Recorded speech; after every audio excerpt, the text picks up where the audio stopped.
So we're talking about gray divorce, crone, like all kinds of things Change with of the stage life, of life. change of life type Yeah. stuff. One of the things that I've been doing lately is referring to myself as being in my crone phase, or my crone era. And people are surprised when I say that. They're like, oh, don't say that about yourself or whatever. I want to take that negative connotation away from that word, because if you think about things from the three-phase goddess, the maid, the mother, the crone, everybody's fine being in their maid phase, everybody's fine being in their mother phase, but you step into that, the connotations of the word crone make it less than, makes it, I don't know, when you say the word crone, you get the image of this grizzled old witch in a cabin, or you know, that kind of thing, but that's not what it really means. The basis of the word crone is chronos, which is time, and the whole point of that designation is it's just a time that you are in. Was watching a video not too long ago where they talked about there are only 2 species on the planet that create grandmothers. I know the one you're talking yes, about. And I love it. And I meant to make a note because I like giving credit where credit is due. But this gentleman was talking about the fact that because we have such a store of knowledge, by the time we reach that crone phase, that grandmother phase, that menopause phase, you start to head into perimenopause, you start to head into menopause, we and whales are the only 2 species on the planet who create grandmothers. Ooh, okay, wait. Maybe I saw a different one, because the one I saw, he was talking about elephants. Oh, yeah, it's elephants. I'm sorry. You're right. But I think whales, too. I think whales as well, because they're in pods. It might have been 2 pieces of the same lecture. May have been but it was the idea that nature has decided that that is a valuable asset to our species. So the fact that we have, due to the misogynistic life that we've lived on this planet, we have not been taught to value our worth when we head into that grandmother phase. And when I say grandmother phase, I don't mean that you have to be a grandmother. It's a stage of life where you are past your reproduction. You're not as tight or tone, or you're not fitting that maiden standard. You're not fitting the mother standard. You're headed into that grandmother crone stage. But there's worth and value there that I think is really untapped, and it's ignored, I think, a lot of times. I was listening to The Female Brain by Luann Brizendine this morning, and one of the things that she was talking about is how, once we've gotten to this stage, the way women work as a collective, it's about community. Yes. Right? And once we've gotten to this stage, we are there to support the younger mothers. Exactly. And it is all tied up in our neurochemistry and things like that. Now, I will say there's a very similar process that happens for men, even though they haven't outlived their reproductive years. Right. There is something very similar, and it's the cutest thing, because nature has created grandfathers. They soften and they change the way they approach things too, and that's a brain chemistry thing that actually happens for them. It's absolutely. It's one of my clients a few weeks ago was talking about how no one prepares us for the different person you're going to be at different stages of your life. Right. And she's absolutely right. I'm sorry, my nose itches so much. She's absolutely right. Like, nobody prepares us for that. And like, once we start figuring out, okay, this is how my partner works, right? It changes. And we don't fully always understand that. Although also, by the way, as far as the word crone, I was in a CEU a few weeks back, and I said something about the mother maiden crone image and concept, and every woman in that group jumped down my throat for using the word crone, because I don't like that word. And they're like, I want to replace that word with mentor. And I'm like, and actually, for your purposes, fine. Mother Made Mentor has more of a nice mouth feel. You've got that and that alliteration. Exactly. So, and I get it, but also, I'm trying really hard to embrace the crone. Yeah. You know, yeah. I did color my hair back. I know last few episodes I was like really gray, but I wasn't ready. No, that's fine. But, you know, I'm looking at, like, Nicole Kidman, okay? She's naturally gray at this point, right. but all of the blonde that we see on her is wigs. Right. And I'm like, it doesn't look bad on these people, so why am I, you know, because you are not ready. Color. I'm not You're ready. not ready. When I was but ready, I'm working on it. Because I colored for a long, long time. Yeah. A long time. And I just wasn't ready.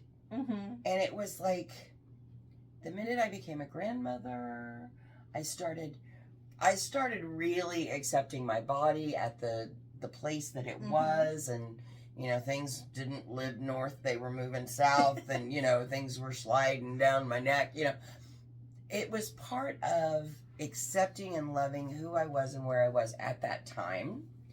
And it's been amazing the number of people who have come up to me and complimented and said, it looks great, it's wonderful. In fact, I met this bubbly little redhead yesterday named Laura.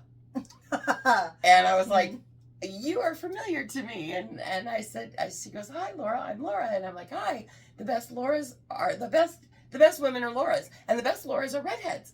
Yep. I said, and I used to be a redhead. And she goes, oh, but your hair is so beautiful now. I can't wait for mine to look like that. I love it. So I was like, but that ties into that community, that supporting the younger women, because there's a lot of BS. By the time we get to this point in our lives, there's a lot of BS that we have already managed. Yeah. We've already gone through it. We've dealt with it. We've figured out the best way not to do it, which is part of the experience I bring to this whole little shebang here, is that I have a lot of experience on the wrong way to do things. But you learn through that, and you bring that wisdom and that experience to the table. And these younger women have a space that is not judgmental, that is not going to force them to fit some kind of preconceived mold, which I think we had in our mothers and grandmothers. I remember specifically having a conversation with a mother-in-law of a man, with my mother-in-law. I was preparing to divorce her son. And we were having this whole conversation about how much the relationship had changed and how, you know, and she was totally understanding of, yes, my son is like this, and yes, he's difficult, and blah, blah, blah, blah. At the end of it, she looked at me and begged me not to divorce him. Because that just wasn't done in her family. It had nothing, there was no support of what I as a woman was going through. Right. But I also saw that a lot with several of my contemporaries who were also going through changes like that, where they were deciding to step out of those preconceived ideals of what a wife and mother should look like or what a woman should be. And they were getting backlash from the older women in their lives. And I think part of that was because at that time we were threatening their place. We were threatening their choices. If we weren't choosing what they chose, maybe there was something wrong with their choice. Yeah. But that's not how it was coming across. There wasn't, I think, a lot of deep reflection. Right. I think it was more of a reaction. I think so too. Because I don't think it would register to them that that's why they were behaving the way they were behaving. But then I also have an amazing, wonderful woman in my life who happens to be my aunt. And she was pretty discontent and kind of dowdy in the way that she dressed, and was just really not a very happy person when I was a child. And I remember her being in her 40s, 50s, right about my age. About 10 years later, when she was in her late 60s, she got divorced. And it was a big, ugly divorce. And she lost a lot of weight. She took ballroom dancing lessons. This woman bloomed and was so much more vibrant. And I would even venture to say younger looking than she had been in her late 40s, early 50s, in her late 60s, early 70s. And that, to me, was just a very eye-opening experience. Right. Because we get taught, once we're done, looking for a man and making babies and we have our career set or whatever, what's next? We die. Right. And all of this plays into the idea of gray divorce. Gray divorce being divorce once you're empty nesters. Exactly. And older than raising kids stage. Right. And there's so many different things that play into that. Mm-hmm. I think one of them, yes, there's societal pressure for that. We as a society have made it safer and more acceptable for older women to continue to be present. We're still struggling against it. We're still struggling against valuing that input. And I think it starts with women valuing women. Right. And women actually valuing themselves. And that's a big piece of it right there, because doing your own self-reflection work, doing your own work to value yourself, et cetera, makes the support that you can give to other people not toxic. Right. Because there's a piece of that too. Yeah. There's a big piece of addressing your own toxicity. But that's the great thing about when you move into this crone phase. These women, and I myself, have this deep yearning to know more, to learn more, to dig down into, to do what I call spiritual archaeology. Yeah. Where you dig down into your own garbage and look at, because at this point you're reflecting back. You're reflecting back on things. And I don't think we do it in a morbid kind of way. I think we just look back at what have we learned. And there's a huge change neurochemically and hormonally as well at this time, which kind of makes you, up until this point, most of our hormones and neurochemicals say, take care of other people. Yes. It's all about caretaking the family and nurturing that. And we get to this point, and it is quite literally a hormonal and neurochemical change that tells us it's time for me. Right. And that's part of what leads And I think that's what leads to a lot of the gray divorce. Right. Having the boundaries the whole time, learning to nurture your own soul as a younger person is so vitally important if you want your marriage to survive the and you've gray got to have years. a partner that is willing to accept that as well. Yeah. So. But that ties in with what I was saying about the crone phase. Is we move from that nurturing. First it's about attracting.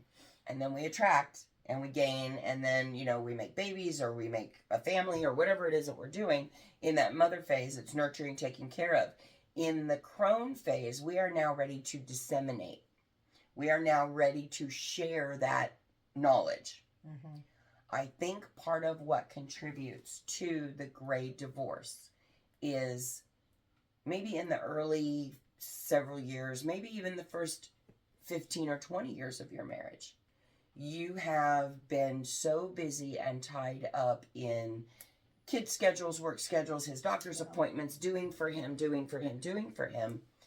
And you've spent all of this time spoon feeding him education on the care and feeding of me. I have spent 20 years with you explaining to you this needs to change, or that needs to change, or we need to work on communication, or we need to do all these things. When we hit that crone phase, we're done. We're done with being with a partner that refuses to be educated, refuses to absorb the knowledge that we are trying to give them. It makes us frustrated. It makes us angry. It exhausts us. We're done trying to get you to get it. Yeah.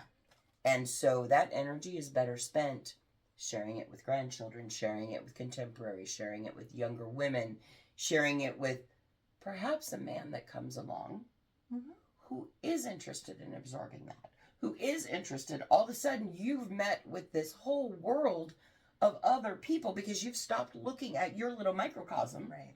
You lift your eyes up and you look out and you realize there's a whole world of men out there who are interested in getting to know how to communicate with me. Why am I spending so much of my time and energy? I've already given so much. I'm done at this point giving what has now become a very precious resource as we get older. And for any younger woman listening, this is part of the reason it is so important to not parent and caretake your partner initially. You do. That does not create the romantic type of connection that's going to last. That's going to last. Yeah. It takes it away. You need him to, take care of himself a little bit, right? Like, nobody has romantic feelings toward their mother. So if you're or their child. Him, right. You gotta stop. Right. Just putting that out there, because that is something that many, many women do, and start micromanaging and caretaking. And again, it's hard to, first of all, it's hard to recognize when you're doing it. Yeah. Because it's been modeled for us so much over, generationally. Yeah, absolutely. And the second thing is, it's hard to flip the script on your partner if your partner has been, if you have been the default parent in the relationship, if you've been the default caretaker, all of a sudden asking him to take up some of that, you might get some pushback on that.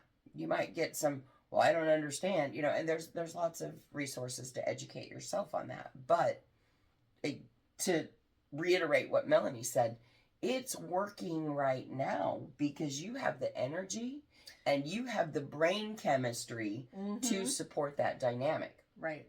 As you age, more demands are going to be put on you, because it might be, right now you're keeping track of his work schedule, and you might be making his lunch, and you might be making sure that his mother-in-law gets a Mother's Day present, or his mother gets a Mother's Day present, that kind of stuff.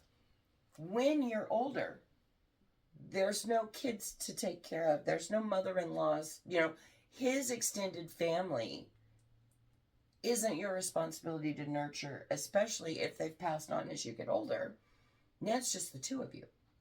Right. And that is actually the top, the number one time in a relationship for divorce. Is right after the loss of parents. Well, it's as the kids are leaving the nest. Right at empty nest is the number one time for divorce to occur in because you don't have those kids as a buffer. And you're sitting there staring at each other going, I don't even know you. Do I even like you? How do we do this? Right. We haven't done this for 20 years. Right. Like, what does this look like? And you are completely different people by the time you reach that phase. Right. And there's been a lot of times such a disconnect because family does take a lot away from the couple dynamic. Yeah.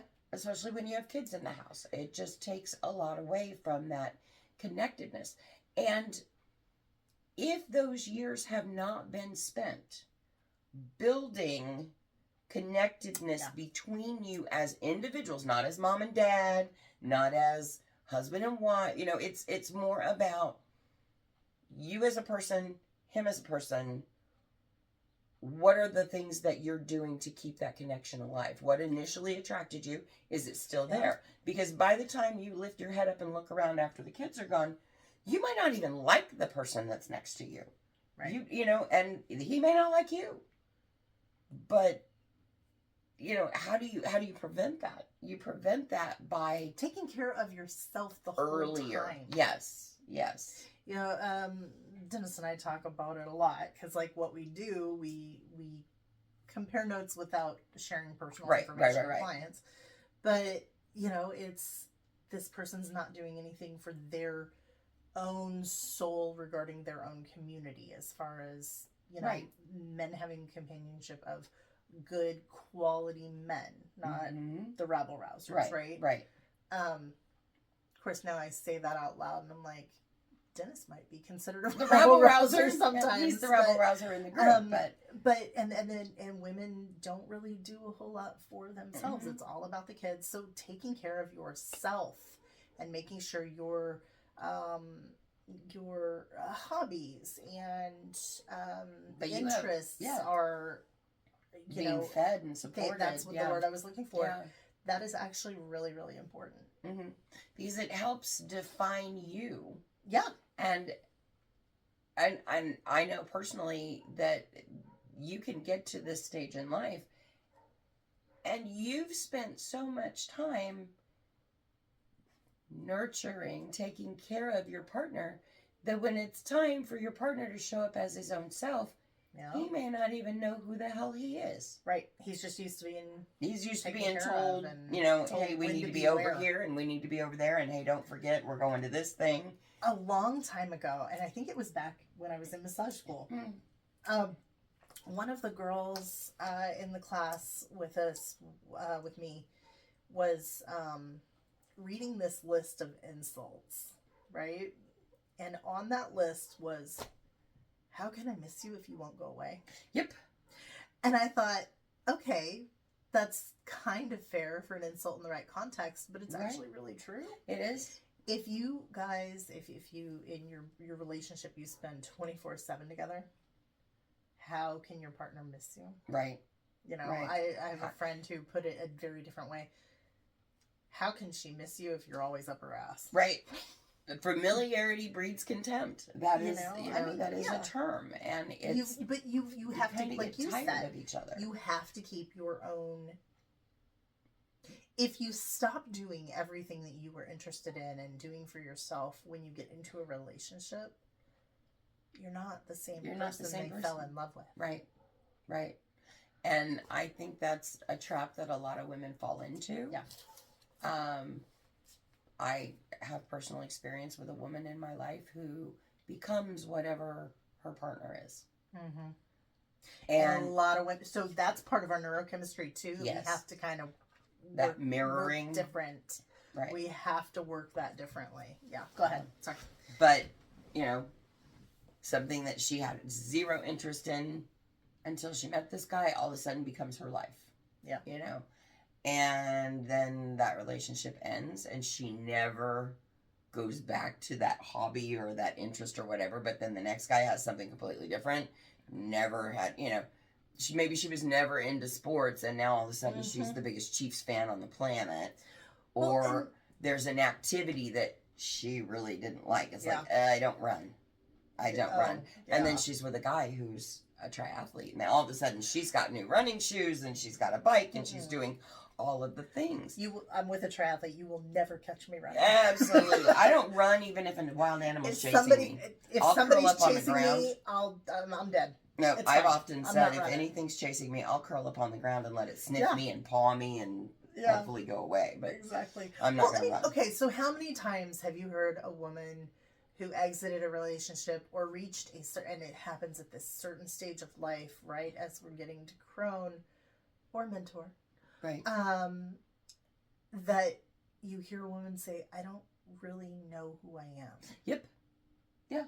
Because our identity has been defined by all of these other satellite people in our lives. We've allowed that to happen.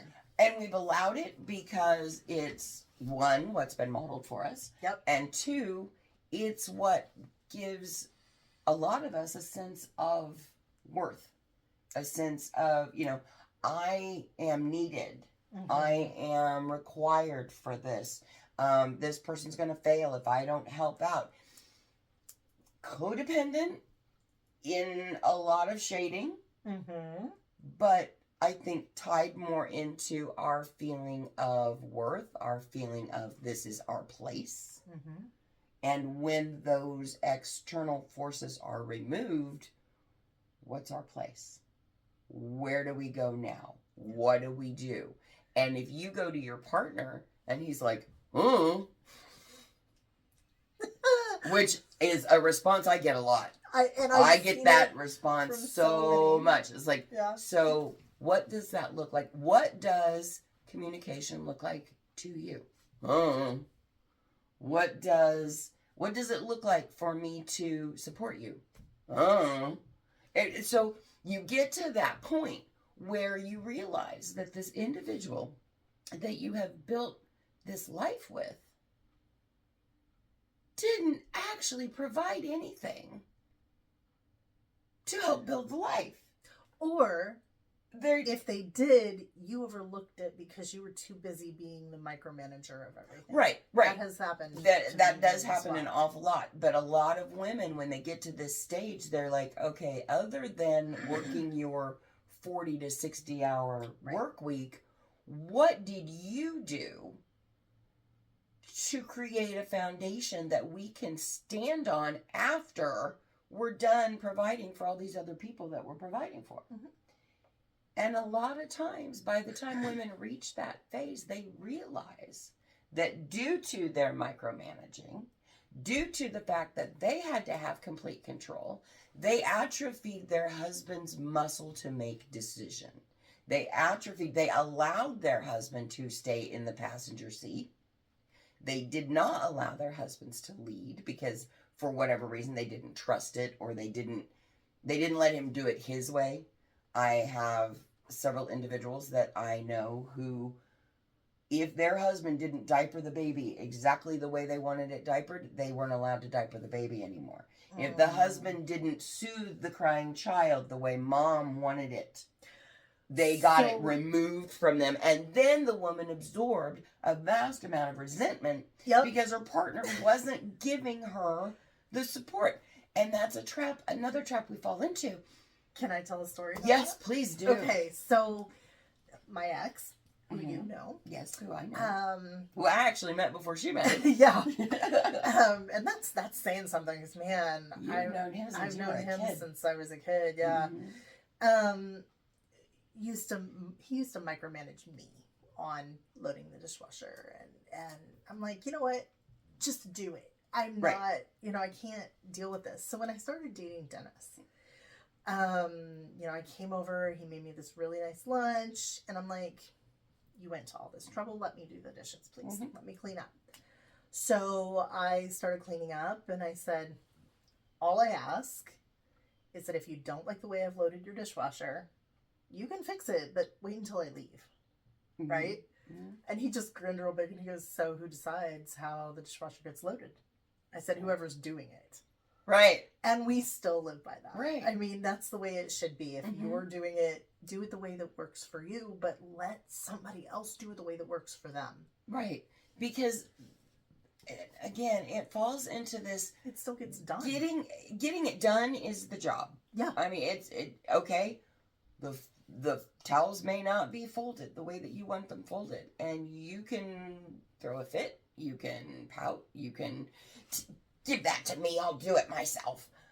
And then all that does is breed resentment in yourself, because now you're having to do it all. You don't have to do it all. You have to let go of the way it's done. Yes.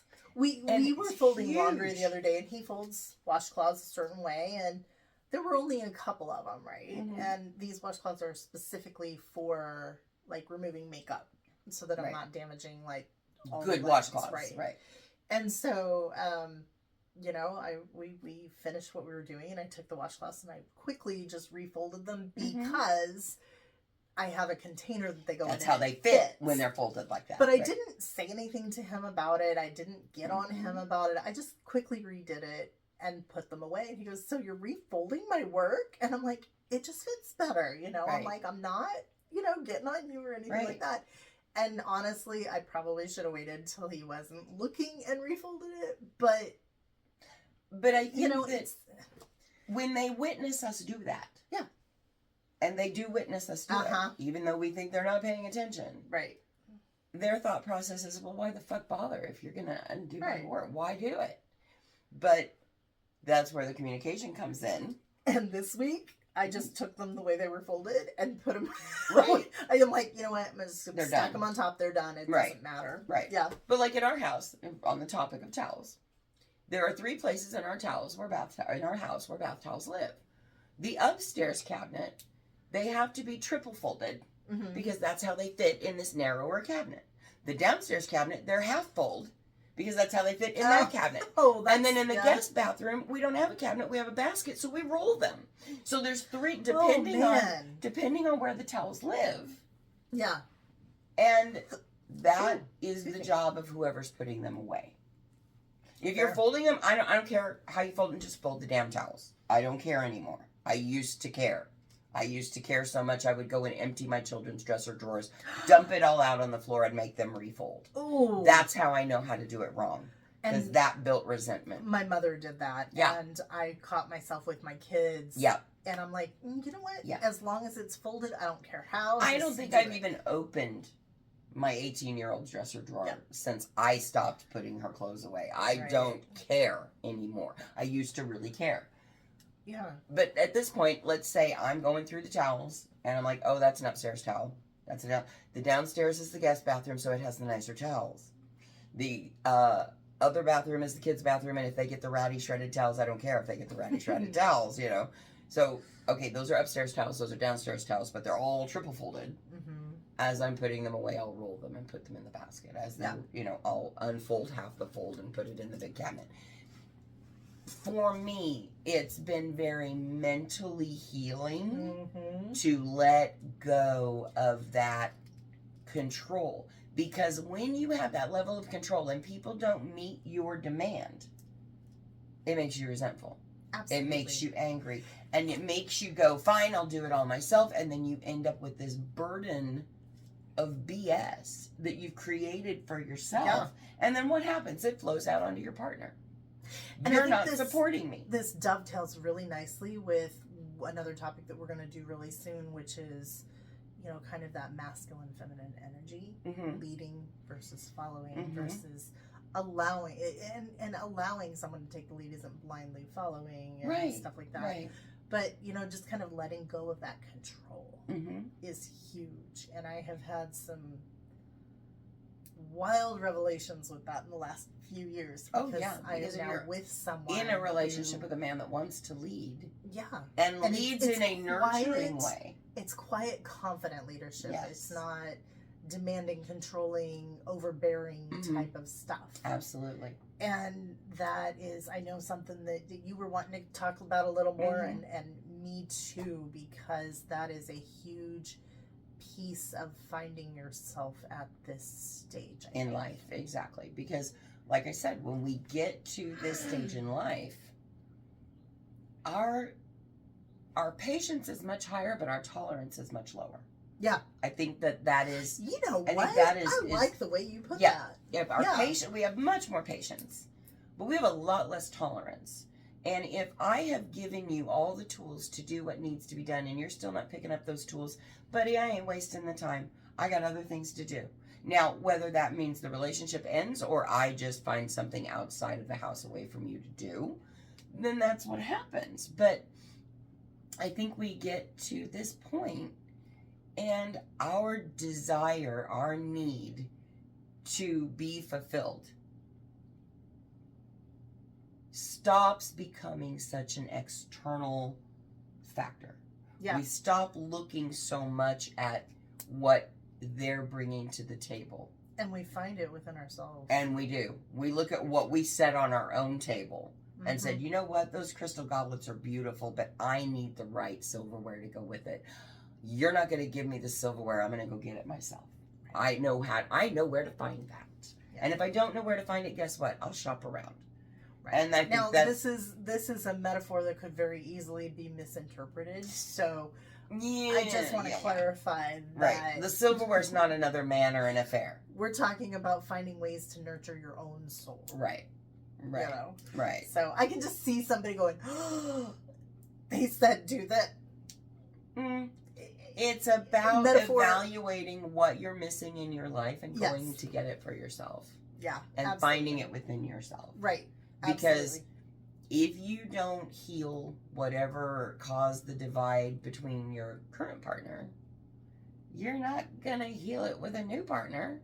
Again, perfect example of how to do that wrong.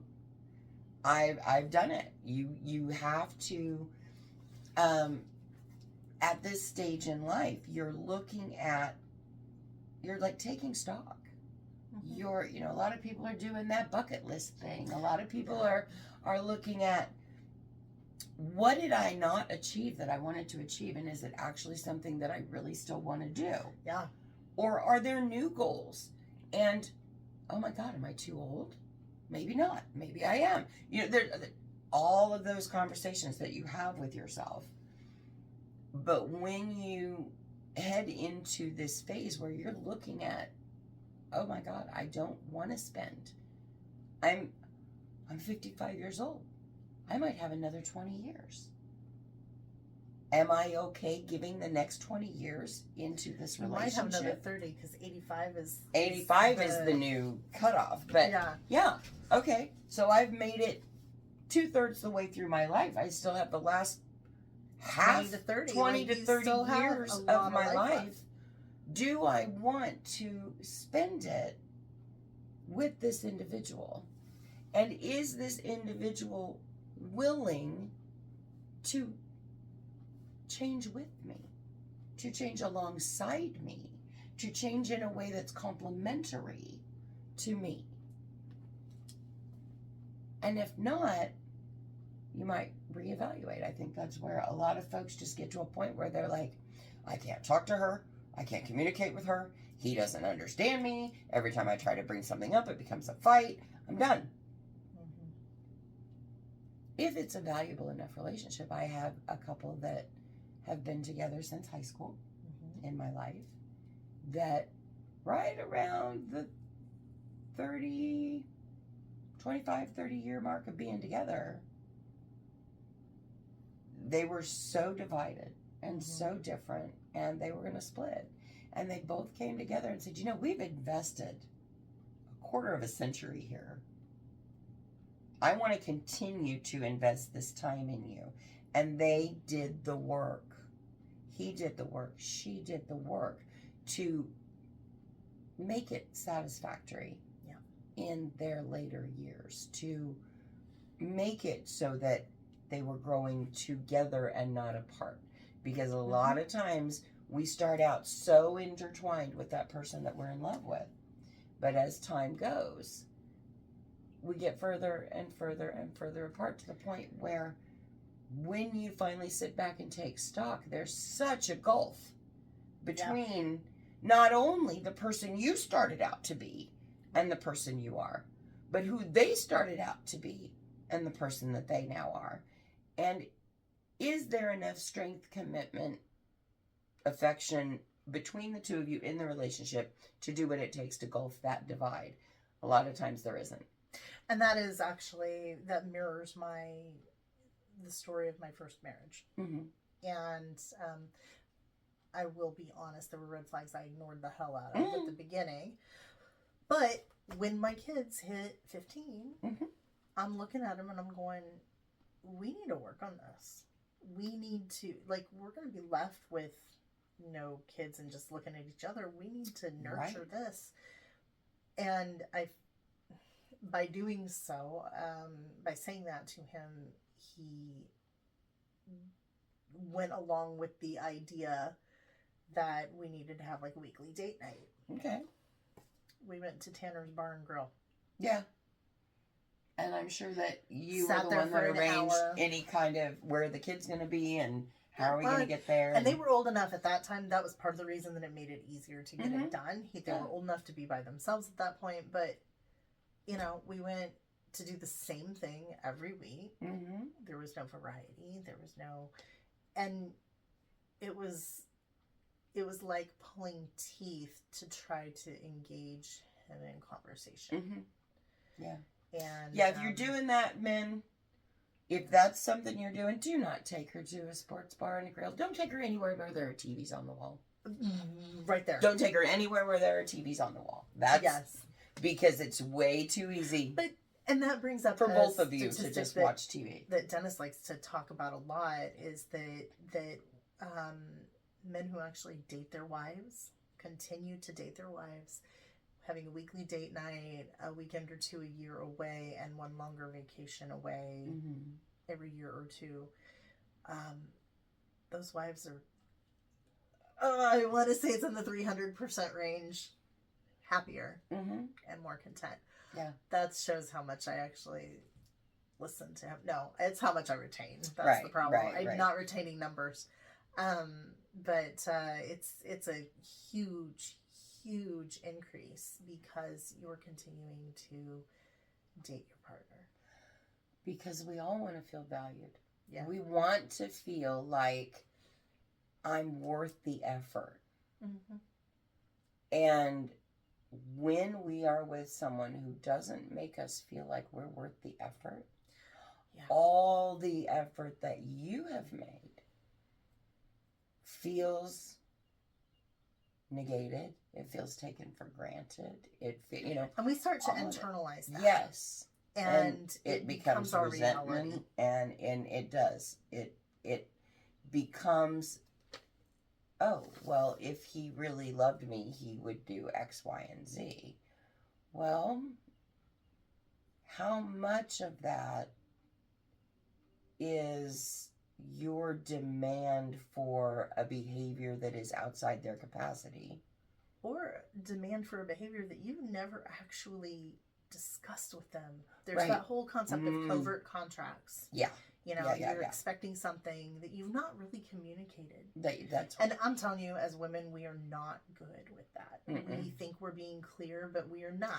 Men are not subtle. They don't take hints. You have to be very direct. You have to be clear and direct. That's just how the male brain works.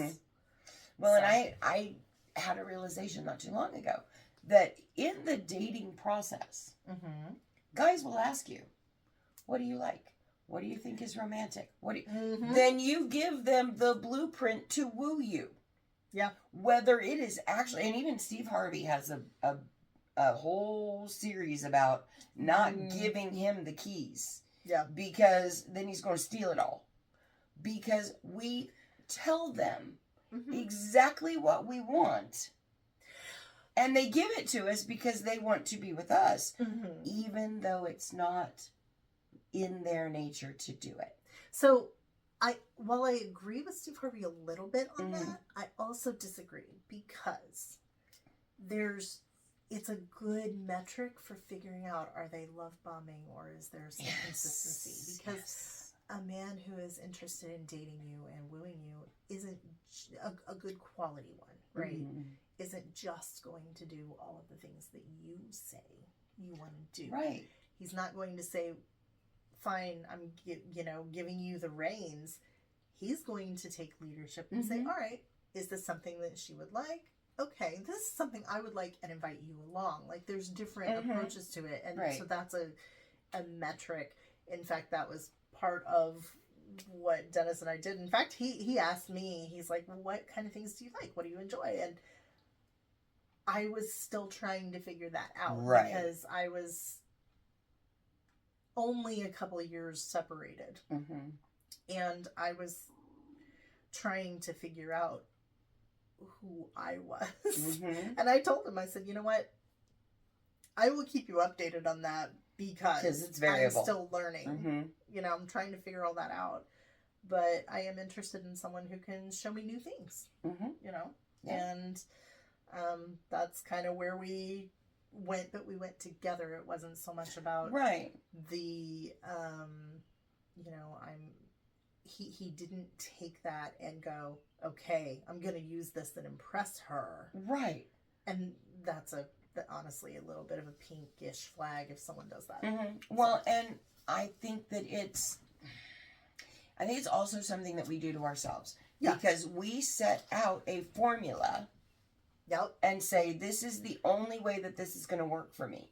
Not taking into consideration that we like variation. And he keeps using the same formula. Like, we're doing date night. We're going to Tanner's every date night. What are you bitching about? Right. So then there's that conflict. But I think we also, our partners will do all of the things in the beginning. They'll say all the right things. They'll do all the right things to get you. even though it's not within their nature to give those things to begin with. And that's why I tell people it's so important to not jump to the next level of a relationship.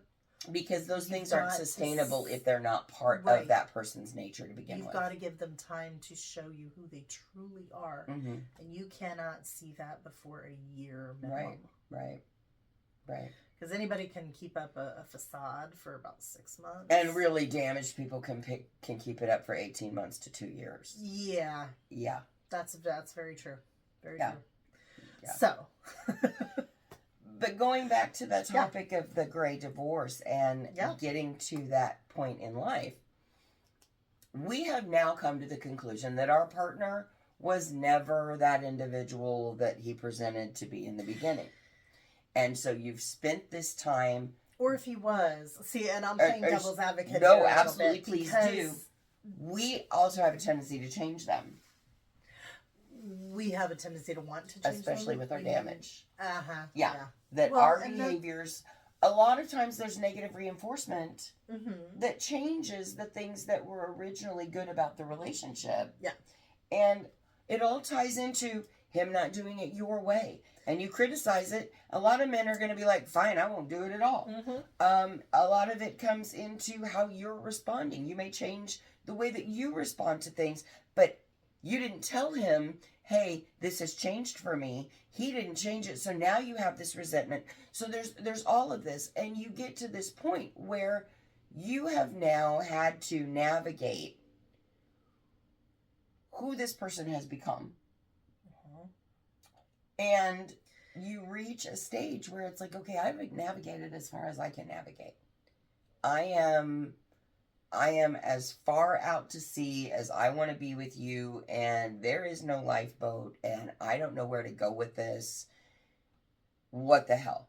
And that's where you get stuck in this, I don't have anywhere else to go with you. There's no more to contribute here. Well, and I think that, like you were saying, because you're changing that person. Sometimes people, women particularly, try to change the man that they're with. Oh, I can change him, I can make him better, whatever. Home improvement project. And, sometimes it's unconscious, but honoring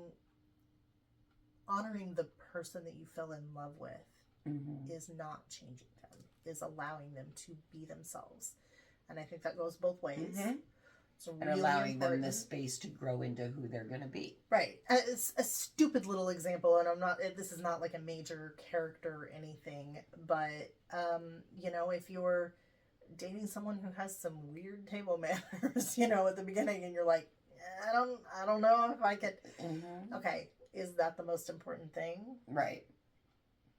Are you going and watch them if you go out into public? Like, are they doing it at home and not in public? Or, it's deciding whether that's something that you can live with and not about changing the person from the beginning. Right. So just kind of putting that out there. And a lot of women fall into that trap. And by the time you've had a decade or two with your partner, and that's what they've gotten from you for the last decade or two, they're beat down. Yeah. There is no drive for them to lead because you're never going to let them. There is no drive for them to invest in the relationship because you've been running the show the whole time. So we cannot, and I never try to put all the blame on the man in the relationship. But when it comes to that phase of life where you are looking at a gray divorce, there needs to be a whole lot of looking at what you did to contribute to that divide. Because you'll create it again should you move into another relationship without working on it. Absolutely. Yeah. So I think that it's a very natural phase of life. I think it's a very natural place because, again, you're aging. You're changing. You've matured. Both of you are going through andropause and menopause stuff. Yes. Changes neurochemically and biochemically, right? And then you've got the things that are happening around you that make a big difference. Family, that was society. a really fun look on your face. Are you okay? It was a yawn that I was trying to suppress. You've got all these different changes, family, society, all these things that come into play, and navigating it with a sense of humor is huge. If you have two people who want to work together, if you have two people who one person who doesn't want to work with you and grow and change, give them a little time. But if they continue to stagnate and not work on their stuff, it may be time to exit that. Yeah, I think that. But if that's and that's a really hard step to take. Yeah, because what we haven't talked about is how enmeshed your lives actually are with all of the other individuals in your life. You have shared grandchildren probably by this time, or you may have built a business together over these years. Where do you find that balance between disentangling yourself? What's more painful? Staying in this mentally unhealthy situation, or the process of disentangling all of that life together? And I think that's what stops a lot of women. Well, that and loneliness and fear and shame are huge factors that, keep women in an unhealthy relationship, or maybe stuck where they are emotionally. Because, so for example, my ex had managed to separate me from everybody in my life that was a significant relationship. Right. And I had no one except for him and his family. And he had also managed to navigate me into a situation where I was unable to financially provide for myself. Right. And I was stuck out of fear of being alone. I mean, utterly alone. Not talking about relationship, but utterly alone. And that's where you were such a freaking blessing, because you were one of the very first people I reached out to and kind of started talking to about stuff, because that fear, loneliness, and shame. And the shame was huge because there was there's religious or social factors or whatever that contribute to that as well. So that finding that balance and figuring out where to go. And if you need someone to talk to, Laura and I both do coaching, and we talk to people about this kind of thing a lot. Absolutely. And it's not about telling you should leave. It's about asking you the hard questions for reflection so that you can figure out for yourself. Because that's what we do a lot for each other. We totally do. We'll it's like, I'll be going on about something and she'll go, okay, well, have you thought about this? And I'll be like, damn it. No, but okay, you're right. And there'll be times when she's bringing something up to me and I'm like, but have you thought about it this way? Sometimes just getting a different perspective from somebody is a huge way to look at it. And sometimes not only the different perspective, but a safe place for validation. Right. Because there's no judgment on the shame. There's no judgment on the indecision. Because I'm waffling indecision on a daily basis a lot of time. It's navigating it and figuring out how to navigate it without exploding or imploding. And 9 times out of 10, when I bring you something, it is because I'm looking at it through a filter from the past relationship. And I'm like, I need help figuring out having what problems this here. actually looks like. And I'm like, do you think maybe you're looking at it because you're still framing him like him? Because if you're still framing him like him, you're doing it wrong, because he's not him. But getting that outside perspective, and especially from someone who is not directly invested and directly involved, is hugely helpful. Because there's a level of of safety in being able to bring that to a stranger versus bringing it to someone that you're close to. How many times have you been in a disagreement with your partner and you take it to your sister, and all of a sudden your sister hates your partner, even if you and your partner smooth out the problem? If you resolve it, exactly, then your sister still, hates that person, and then there's conflict within the family, and then family get-togethers are hard. And that's not an ideal way to do this. Using a resource like us is a much less intrusive way of handling that. And so any of the topics that we've ever talked about on this show, we are more than open to discussing. And if you have something that's not quite on the same topics, that's okay too. Because, I'm a licensed counselor. I tend to focus, and I don't think I've mentioned this on this show, I tend to focus on the kink community. So I'm very open to talking about all kinds of things. Right. Laura has... I am a spiritual healer. I am a physical healer. I've done massage therapy for 30 years. I am an ordained minister. I am very deeply invested in helping people do what I like to call spiritual archaeology. I mentioned it before in here. Digging into the hows and whys of our behaviors and understanding where those come from and where they lead us to. So that's a big piece of what I like to try to help people get a grip on. It's yucky, messy work, but it's highly rewarding work. And I love how the two of us complement each other, because you come at it from a little bit different perspective than I do, and yet it almost always dovetails and meshes, and it's like, this concept you're talking about, there's a concept in my field too, and that matches, and so it's a lot. We have a lot of fun when we get together. Exactly. And with talking to people too. So don't hesitate to reach out. My website, and for the moment you can get to her through me. Right. Because I'm a technology Luddite. I don't like technology, and she's dragging me kicking and screaming into the 21st century. So we're getting there. But you can check me out at collinscounselingandcoaching.com. And that's, one way to reach me. And Laura, you just need to let me know which one you're trying to reach. Yeah. So, all right. And she won't gatekeep, so we're good. Hell no. You want to talk to Laura? You talk to Laura. No gatekeeping. So for now, we will say goodbye and wrap up, and we'll see you soon. All right. Bye, guys.